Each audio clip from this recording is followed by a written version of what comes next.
નમસ્કાર મિત્રો, સ્વાગત છે તમારું અમારી YouTube channel Gujarat jobs and ન્યૂઝમાં.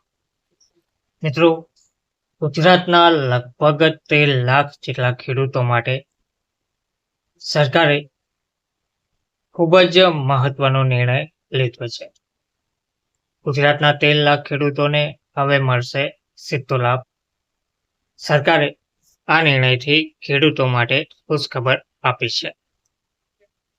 મુખ્યમંત્રી ભૂપેન્દ્ર પટેલે કપાસ અને અન્ય ખરીફ પાકોનું વાવેતર કરતા ખેડૂતોના વિશાળ હિતમાં એક મહત્વપૂર્ણ નિર્ણય કર્યો છે.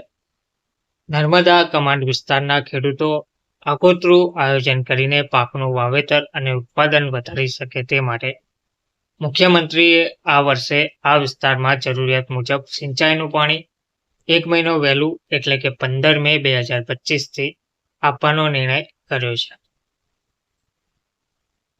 સામાન્ય રીતે સરદાર સરોવર યોજનાના પિયત વિસ્તારમાં ખરીફ સિઝન માટે 15 જૂન પછી પાણી છોડવામાં આવતું હોય છે. ખેડૂતોને જો સિંચાઈ માટે વહેલું પાણી આપવામાં આવે તો તેઓ વધુ ઉત્પાદન મેળવીને આર્થિક રીતે વધુ સક્ષમ બની શકે છે. તો મુખ્યમંત્રી ભૂપેન્દ્ર પટેલે આ હેતુસર ધરતીપુત્રો પ્રત્યે સંવેદનશીલતાપૂર્વકનો અભિગમ અપનાવીને ચાલુ વર્ષે નર્મદા કમાન્ડ વિસ્તારમાં 15 જૂનને બદલે 15 મે એટલે કે 30 દિવસ વહેલું જરૂરિયાત મુજબનું સિંચાઈનું પાણી આપવાનો નિર્ણય કર્યો છે. વધુ ઉત્પાદન થતાં ખેડૂતોની આવકમાં પણ વૃદ્ધિ થશે. મુખ્યમંત્રીના કિસાન હિતકારી નિર્ણયને પગલે ખેડૂતો ખાસ કરીને કપાસ જેવા પાકોનું આગોતરું આયોજન ખેડૂતો કરી શકશે. એટલું જ નહીં, ઉત્પાદન વધારવા માટે આગોતરી વાવણી પણ કરી શકશે.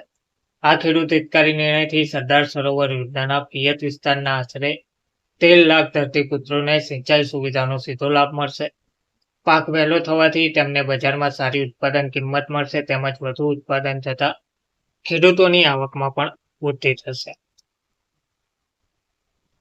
તો મુખ્યમંત્રીના કિસાન હિતકારી નિર્ણયને પગલે આ એક ખેડૂતો માટે ખાસ કરીને કપાસ જેવા પાકોનું આગોતરું આયોજન ખેડૂતો કરી શકશે.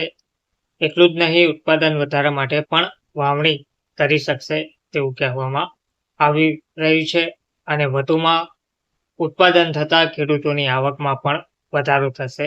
ધન્યવાદ.